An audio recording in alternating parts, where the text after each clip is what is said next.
I am joined by 9 Minnesota State Representatives in making these requests, and I think there's 6 here today. These representatives include Glenn Gruenhagen of Glencoe, Eric Lucero of Dayton, Shane Mecklin of Clear Lake, Tim Miller of Prindsburg, Linda Runbeck of Circle Pines, Cal Barr of East Bethel, John Poston of Lakeshore, Dwayne Quam of Byron, and Jeremy Munson of Lake Crystal. We are making this request on 3 direct grounds.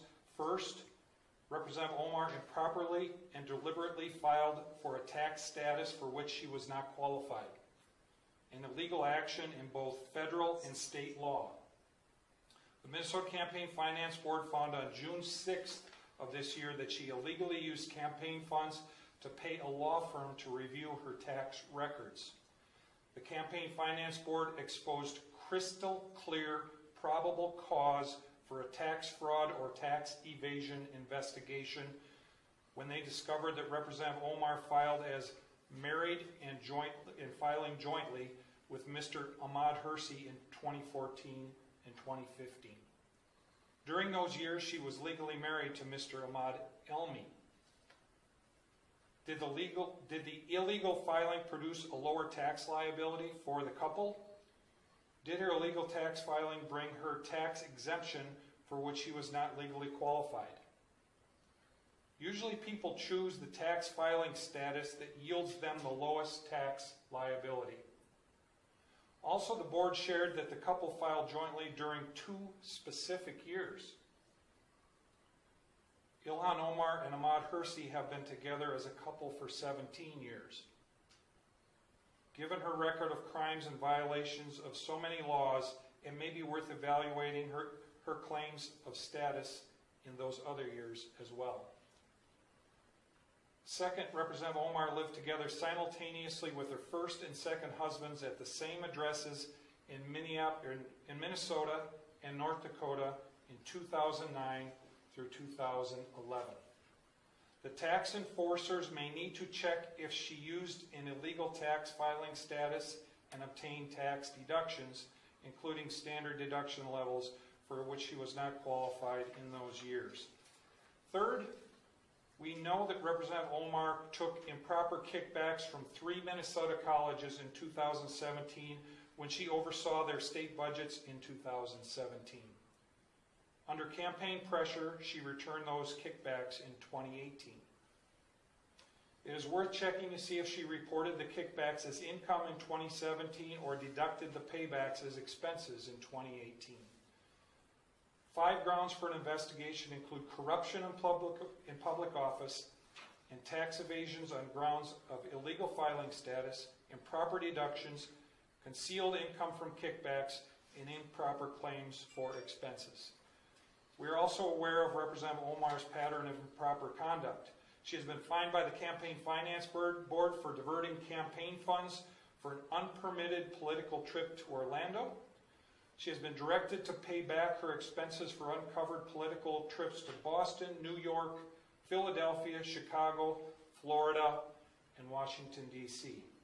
She has been punished for conversion of campaign funds to pay for personal legal and accounting services. She has flouted laws regarding the filing of her personal financial data in a way that distorted the political campaign process. On June 25th, I asked my Congresswoman Angie Craig to launch an investigation into these improprieties. That went nowhere. She said, "Do it yourself." So on July 23rd, I asked the U.S. House Ethics Committee to investigate Representative Omar. That request is currently being reviewed by the Office of Congressional Ethics. On that same day, I launched OmarTruth.com in an effort to rally Minnesotans and Americans to help bring political pressure to bring about a congressional investigation. After 2 weeks, we have over 44,000 citizens expressing their strong desire to bring about a full investigation, and the list is growing.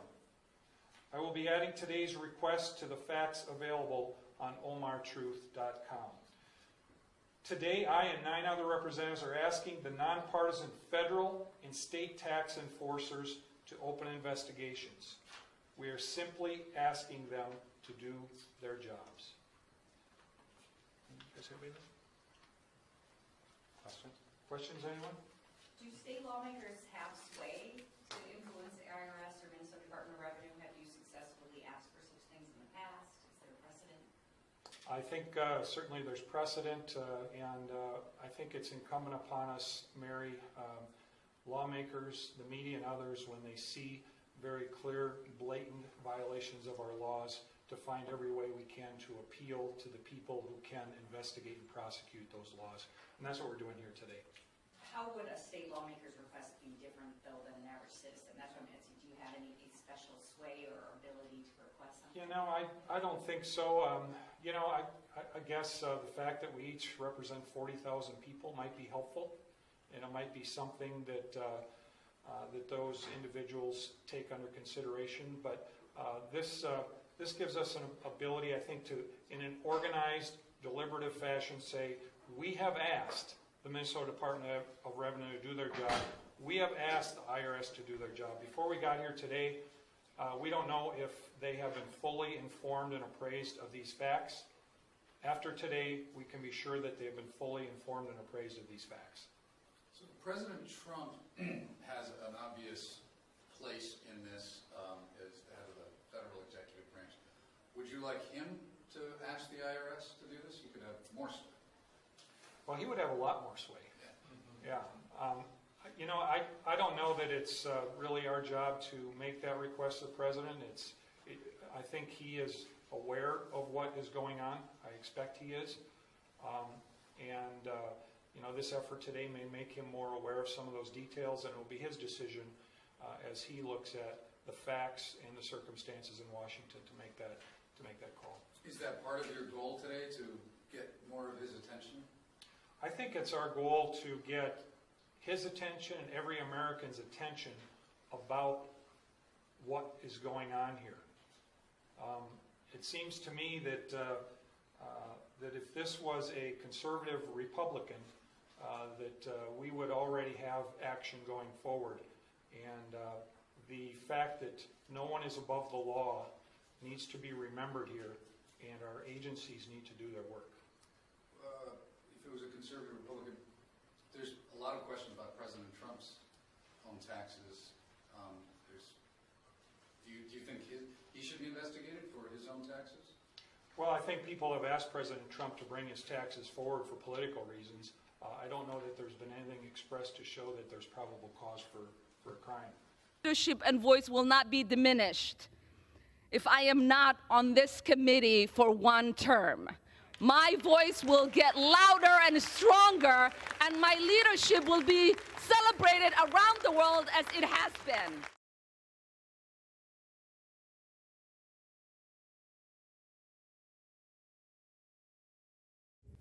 Today's resolution, as it relates to Representative Omar, details 6 statements she made as a sitting member of Congress that, under the totality of the circumstances, disqualify her from serving on the Committee on Foreign Affairs.